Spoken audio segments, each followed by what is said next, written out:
How's it going? In this video, I'm going to show you how to add websites to the home screen on Samsung. So instead of having these apps that you see on the home screen, you can put websites there. So I'll show you how to do it for Google Chrome and Samsung Internet. So open up Chrome and then enter the website you'd like to add to your home screen. And in the top right, press the three dots and that'll open up this menu. And just above desktop site, it should say add to home screen.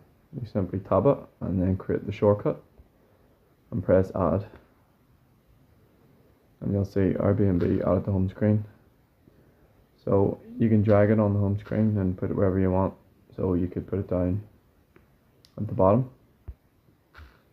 And then we'll remove the message just so it's like that.